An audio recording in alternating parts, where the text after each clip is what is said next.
Suture India కంటే lion Kiran గారికే brand ఎక్కువుంది. ఏంటిది? సీక్రెట్ ఏంటి? బేసిక్‌గా అంటే Suchir India is a bigger brand. అంటే నాకంటే చాలా గొప్పది సుచిర్ ఇండియా డెఫినెట్‌గా. But as you rightly said మనిషి అన్నాక ఎవరో ఒకళ్ళ కనెక్టివిటీ ఉంటుంది.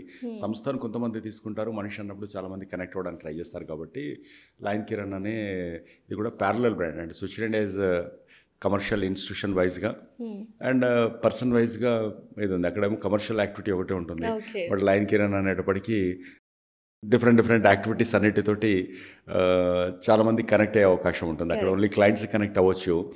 ఇక్కడికి వచ్చేప్పటికి నేను చేసే యాక్టివిటీస్ తోటి యూత్ కానివ్వండి అండ్ యూనో స్పోర్ట్స్ పర్సనాలిటీస్ కనుక్కోండి ఇంకోళ్ళు ఇలా రకరకాల వాటిల్లో కనెక్ట్ అవ్వడం. ఓకే. లయన్ కిరణ్ గారంటే అందరికీ తెలుసు. అసలు ఇంటి పేరేంటి కిరణ్ గారిది తెలుసుకోవచ్చా?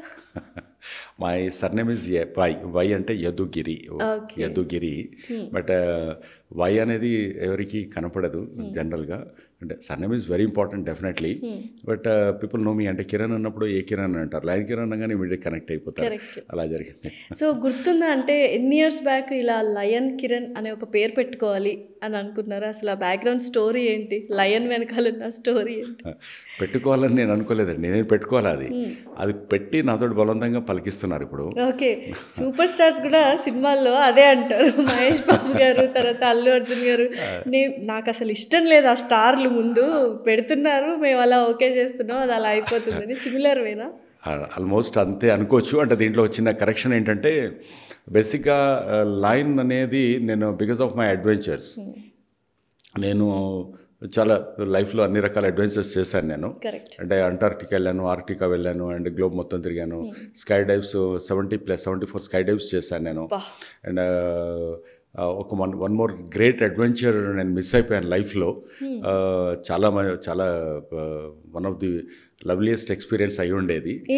నేను ఉండకపోయేవాడిని. కాకపోతే అదేంటంటే రీసెంట్గా టైటానిక్ వెళ్తున్న షిప్ ఒకటి ఒక 1.5 year బ్యాక్ అది టైటానిక్ వెళ్తున్నప్పుడు సబ్మెరైన్ బ్లాస్ట్ అయిపోయింది కదా. యాక్చువల్లీ నాది అందులో వెళ్తున్న నలుగురిలో నా పేరు ఉండింది. లాస్ట్ మూమెంట్లో June 4th వెళ్ళాల్సిన దాంట్లో దాన్ని నా పేరు తీసేసి దాని ఓనర్ ఎవరైతే షిప్ సబ్మెరైన్ ఓనర్ ఉన్నారో ఒక పాకిస్తానీ, లండన్లో సెటిల్ అయిన పాకిస్తానీ, లండన్ మిగతా దగ్గర నుంచి అక్కడి నుంచి స్టార్ట్ అయ్యి ఆ టైటానిక్ దగ్గరికి వెళ్తుంది ఆ సబ్మెరైన్. మధ్యలో కార్బన్ ఫైబర్ దేంతో అయితే చేశారో అది సరిగ్గా లేక అది బ్లాస్ట్ అయింది. అది లేకపోతే అందులో నేను ఉండేవాడిని. సో ఇప్పుడు ఆ ఇన్సిడెంట్ తర్వాత లయన్ కిరణ్ గారికి అడ్వెంచర్స్ అంటే ఒక భయం అనేది ఉందా? లేదండి, అసలు లేదు. అడ్వెంచర్ అంటేనే ఆ పేరులోనే ఒక రిస్క్ ఉంటుంది చెప్పాలంటే. సో ఎందుకు అంత రిస్క్ తీసుకోవాలి లైఫ్లో అనుకుంటున్నారు? యూ హ్యావ్ వెల్ ఆఫ్ కదా. అంటే I'll tell you right from my childhood that fear factor అంటారు కదా, ఆ ఫియర్ అనేది లేదు. అంటే దాన్ని మనం ఇప్పుడు నేను తెచ్చుకోవాలనుకున్నా నాకు కనపడదు. అంటే అక్కడ అదేదో చాలా డేంజర్ ఇలా అవుతుంది అంటే అది ఎగ్జైట్ చేస్తున్నప్పుడు ఫర్ ఎగ్జాంపుల్ మనం ఏదో హాబీగా మనం ఏదో చేస్తుంటాం. సో నాకు అంతవరకే కనపడుతుంది. దాంట్లో కనపడేటువంటి డేంజర్ మీనింగ్ నాకు కనపడదు. See end of the day life ఎప్పుడు పోతుందో ఇట్స్ ఆల్ డెస్టినీ. మన చేతిలో ఏం లేదు. అది ఎట్లనో పోవచ్చు. రోడ్డు దాటుతుంటే కూడా పోవచ్చు. అది దాన్ని అడ్వెంచర్ అంటామంటే అది అన్నాం కదా. So I know I'm not going to have my last breath is just like anything. ఒకవేళ పోవాల్సి వస్తే కూడా నేను చెప్తుంటాను అనమాట. నా క్లయింట్స్ తోటి మాట్లాడుతున్నప్పుడన్నా లేదా నా మార్కెటింగ్ నా స్టాఫ్ తోటి మాట్లాడుతున్నప్పుడు ఏదైనా అడ్వెంచర్స్ చేస్తున్నప్పుడైనా నాకు నా లాస్ట్ బ్రీత్ ఉండాలి నేను కోరుకుంటుంటాను. That's my one of my wish లిస్ట్లో అదొకటి ఉంటుంది. సో హ్యూమన్ బీయింగ్ అంటేనే, sorry to interrupt, human being అంటేనే ఎమోషన్స్ కదా, భయాలు ఉంటాయి. ఎందుకంటే బంధుత్వాలు, బాంధవ్యాలు ఇవన్నీ ఎక్కువ ఉంటాయి. You also have a family and business పరంగా కూడా బోల్డ్ ఎంతమంది family members are dependent on you. So భయం అనేదే లేదు అంటే ఎందుకో నమ్మాలనిపించట్లేదు. ట్రూ అండి. అంటే నేను చిన్నప్పుడు కూడా ఒక స్మాల్ ఇన్సిడెంట్ మీరు చెప్తుంటే నాకు సడన్గా గుర్తుకొచ్చింది. నేను I was doing my polytechnic in నేను ఉండేది వరంగల్లో. నేను మహబూబ్నగర్లో చేసినప్పుడు ఆ ట్రైన్లో నేను అక్కడ నుండి హైదరాబాద్కి వచ్చి అక్కడి నుంచి వెళ్ళాలి. సో ఆ ట్రైన్లో వెళ్తున్నప్పుడు నేను నార్మల్గా గేట్లో నిలబడి ఐ ఎంజాయ్ దట్ నేచర్. మనం వెళ్తున్నప్పుడు అక్కడ ఉన్నటువంటి చెట్లు మూవ్ అవుతున్నట్టు అనిపిస్తుంటుంది. అది యూనో ద విలేజెస్ అన్నీ మనం చూసుకుంటూ వెళ్తుంటాం. సో నేను ఒక స్టేషన్లో ఆగినప్పుడు ఒక ముసలావిడ, ఒక చిన్న పాప వాళ్ళిద్దరు ఆగి ఉన్న గుడ్స్ ట్రైన్ నుండి కిందికి వాళ్ళు క్రాస్ చేసి అటువైపు వెళ్తున్నారు. అప్పుడు వాళ్ళు సరిగ్గా సెంటర్లోకి వెళ్ళారు. గుడ్స్ ట్రైన్ స్టార్ట్ అయిపోయింది. అది స్లోగా అవుతుంది కదా. నేను కిందికి దిగి వచ్చే లోపల అది పికప్ అయింది. వాళ్ళని అలా లాగేసి పక్కన ఇద్దరిని అలా లాగేశాను. అంటే జస్ట్ ఫ్రాక్షన్ ఆఫ్ సమ్ సెకండ్స్లో వచ్చింది అది. అంటే అక్కడ నాకు అక్కడ కనపడే ఆబ్జెక్ట్ అంటే నమ్మినా నమ్మకపోయినా these are all experiences in my life. వాళ్ళని పక్కన వేసేసి మళ్ళీ రన్నింగ్ ట్రైన్లో వచ్చి మళ్ళీ నేను ఉన్నాను. వాళ్ళందరూ వచ్చి ఆ లోపల ఉన్న వాళ్ళంతా రే క్యాయ్ బై ఇतना రిస్క్ క్యూ లియా అది నాకు అక్కడ రిస్క్ అనేది నాకు ఫ్రాక్షన్ ఆఫ్ సెకండ్స్ అక్కడ నాకు కనపడలేదు. సో ఇలాంటి ఇన్సిడెంట్స్ నా లైఫ్లో హండ్రెడ్స్ ఉన్నాయి. అక్కడ ఏదైనా ఉంది అంటే ఫస్ట్ నేను వెళ్ళిపోతాను. అంటే సెకండ్స్లో బాడీ మూవ్ అవుతుంది. అక్కడ ఏదో యాక్సిడెంట్ జరుగుతుంది అనగానే ఇమీడియట్గా నేను అక్కడ ఆపేసి కార్ ఎక్కడ ఉంది అనేది లేకుండా మనుషులు లిఫ్ట్ చేసి నేను హాస్పిటల్ తీసుకెళ్ళి పరిగెత్తిన రోజులు కూడా ఉన్నాయి అవన్నిటిని. అంటే అక్కడ బేసిక్గా నాకు అది కనెక్ట్ అవ్వదు. అంటే అది భయం కదా, అలా ఎందుకు, ఇది డ్రామా ఏం కాదు, ఇదే చెప్పాలనేది కాదు. ఇట్ యునో బై డిఫాల్ట్ అట్లా ఎవాల్వ్ అయిపోయింది అనమాట అది. సో కొంతమంది సిచ్యువేషన్స్ని బట్టి మారుతారు, కొంతమంది మైండ్ కానీ పర్సనాలిటీ కానీ జీన్స్ అనేది ఉంటుంది. ఇప్పుడు మీరు ఏదైతే చెప్పారో సో టక్కున ఒకరికి ఆపదలో ఉంటే హెల్ప్ చేయాలి ఈవెన్ దో మనం డేంజర్గా ఉన్నా కూడా అని అనిపిస్తుంది. సో జీన్స్ అన్నాను కాబట్టి పేరెంట్స్ గురించి ఒకసారి చెప్పండి. You want to know about your parents. My mother and father both were government employees. I am from a middle class family. So భయాలు ఎక్కువ ఉంటాయి కదా మిడిల్ క్లాస్ అనగానే. అదేనండి, అంటే నన్ను పెంచిన పద్ధతిలో ఎలా అంటే నాకు ఎప్పుడు నాకు ఆ బ్రాకెట్లో పెంచాల. అంటే దీనికంటే పూర్వాశ్రమంలో అంటే I mean if I wanted to you know quote my the childhood, నాకు రెడ్ కలర్ ట్రౌజర్స్ వాడాను ఆ రోజుల్లోనే. ఎల్లో కలర్ అంటే డిస్ట్రిక్ట్ హెడ్ క్వార్టర్లో అది వాడినప్పుడు ఆడ పిచ్చోడు అనేలాగా అనుకుంటుంటారు కదా. అలా కాకుండా ఒక స్ట్రైట్ స్లీవ్స్ ఉండేది షర్ట్కు, ఒకవైపు లేకుండా వాడేవాడిని. సో అలా అన్నీ నా బైక్ కూడా అవన్నీ తీసేసి బైక్ను నేను అలా ముందటున్న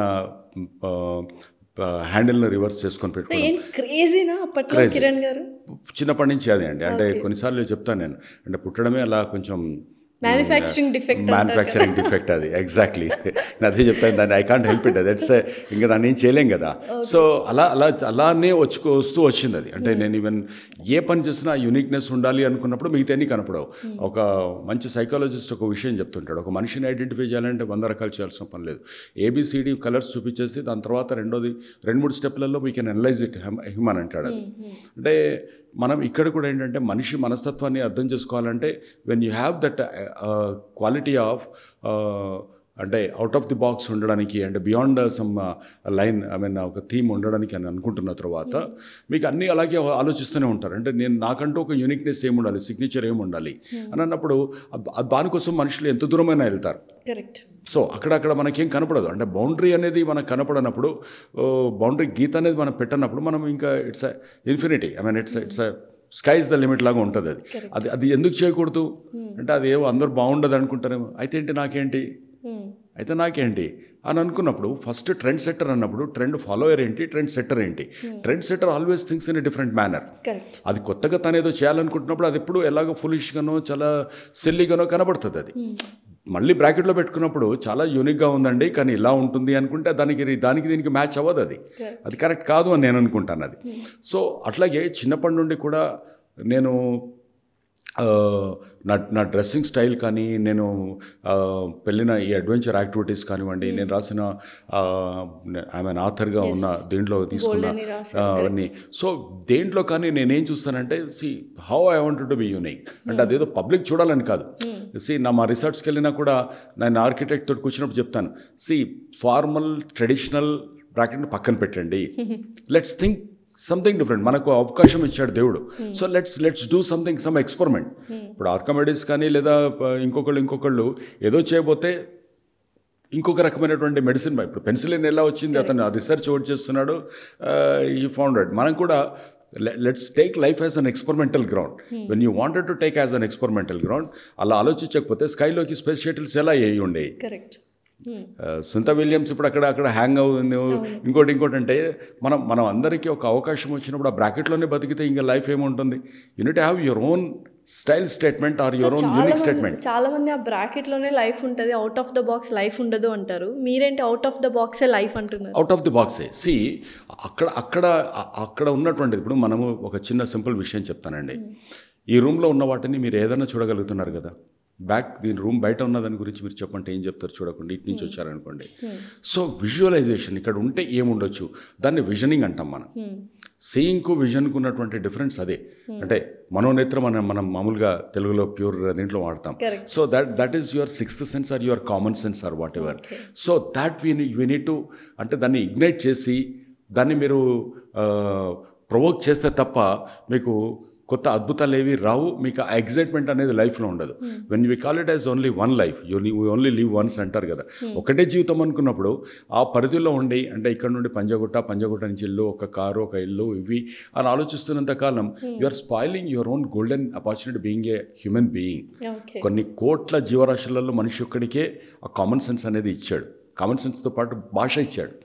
కామన్ సెన్స్ చాలా వాటికి ఉంటుంది. దాన్ని రెండింటిని సింక్ చేసేసి you create your own page in the history. So బిజీగా ఉన్న బిజినెస్ మ్యాన్ లయన్ కిరణ్ గారు స్పిరిచువాలిటీ గురించి ఏం మాట్లాడతారు, ఏమనుకుంటారు?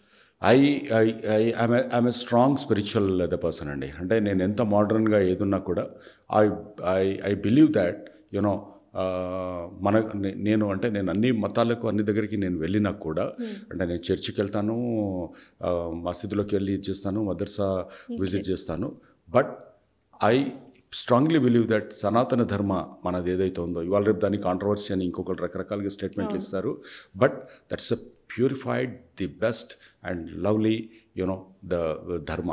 దాంట్లో ఉన్న దాన్ని అర్థం చేసుకోలేక దాన్ని ఎక్కడికక్కడికి దాన్ని ఆపేసి కొంతమంది మేధావులు దాన్ని వక్రీకరించి అదని మాట్లాడడం తప్ప, దాన్ని అర్థం చేసుకొని మాట్లాడవచ్చు, అర్థమయ్యేలాగా మనం చెప్పేవాళ్ళు కన్వే చేయొచ్చు. కన్వే చేసేవాళ్ళు లేరు. దాన్ని లేక అర్థం కాని మిగతా వాటి విషయాలలో మిగతా వాటి చోటికి ఎందుకు వెళ్తున్నారో అర్థం కాని ఎగ్జాక్ట్లీ అండి. దాన్ని కూడా కాంట్రవర్సీ చేస్తారు అది.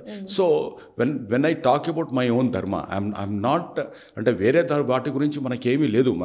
మనం ఇంట్లోనే ధర్మం అనేది మీదనే ఉంటుంది. ధర్మం ఏం చెప్తుంది? మంచి చెప్తుంది కదా. మంచి చెప్పినప్పుడు why are you not accepting? సనాతన అనే పదాన్ని అదేదో సైతాన్లాగా చూస్తే మీరు తప్పు కదా అని నేను అనుకుంటాను. That's I maybe somebody may controversy దీన్ని కూడా చేయొచ్చు. I'm least bothered about that. But నేను ప్రతి దానికి కూడా ఒక సైంటిఫిక్ రీజన్ ఉంది. మనుషులకు ఆ ఎదిగే క్రమంలో ప్రతి దాంట్లో ఒక మహాభారతంలో ఉన్న ఒకటి తీసుకున్న మనం అనుకున్నటువంటి కొన్ని మూఢనమ్మకాలు అనే వాటిల్లో కూడా ఆ రోజున్నటువంటి స్థితి గతులు అప్పుడున్న పరిస్థితులలో మనం ఒక తుమ్ము వస్తే మనం బయటికి వెళ్ళొద్దు అంటాం. అదేదో ఛాందసం అనుకుంటారు. అలా కాదు, ఇట్స్ అ వైరల్ ఎఫెక్ట్. నువ్వు అప్పుడు బయటికి వెళ్తే 10 మందికి అంటిస్తామన్న ఉద్దేశంతో కూర్చోమని చెప్పేవాళ్ళు, మంచినీళ్ళు తాగమన్న వాళ్ళు. ఎందుకంటే వాటర్ తాగినప్పుడు దాన్ని ఇవాళ మనం చేసేది అదే, యూ డ్రింక్ మోర్ వాటర్ అని చెప్పేసి మన కోల్డ్ ఉన్నప్పుడు చెప్తారు. అలా ప్రతి దానికి ఒక రీజనింగ్ ఉందండి. ఏ రీజనింగ్ లేకుండా అసలు ఏది లేదు. సో దాన్ని మనం అర్థం చేసుకోకుండా దాన్ని రాంగ్గా అసలు ఫస్ట్ థింగ్ మనకున్నటువంటి జనరేషన్ టు జనరేషన్ లాస్ట్ 3 జనరేషన్లో పాస్ ఆన్ చేయడం ఆపేశారు. వెస్ట్రన్ కల్చర్ను మనం ఇస్తున్నాం తప్ప మనకున్నటువంటి ఆ లవ్లీ చాలా బ్యూటిఫుల్గా ఉన్నటువంటి దాన్ని మనం ఇవ్వడం మార్చేసాం. సో మోడర్నిటీతో పాటు అంటే ML మనము ఆర్టిఫిషియల్ ఇంటెలిజెన్స్లోకి వెళ్తున్నా దీన్ని కూడా క్యారీ చేసేటువంటి సిస్టమ్ మనకు ఉండాలి. If you look at the Korea, south Korea, what a lovely దీంట్లో ఉంటుందండి. వాళ్ళకు చక్కగా వాళ్ళ కల్చర్ను వాళ్ళు ప్రొజెక్ట్ చేసుకుంటూ ప్రిజర్వ్ చేసుకుంటూనే మోడర్నిటీ వైపు వాళ్ళు వెళ్తున్నారు. మనం కూడా జాపనీస్ లాగా మిగతా వాళ్ళలాగా మనకు ఉన్నటువంటి కల్చర్ను మనం చేసుకుంటూ దాంట్లో ఉండాలి అనేటువంటి భావన నాది.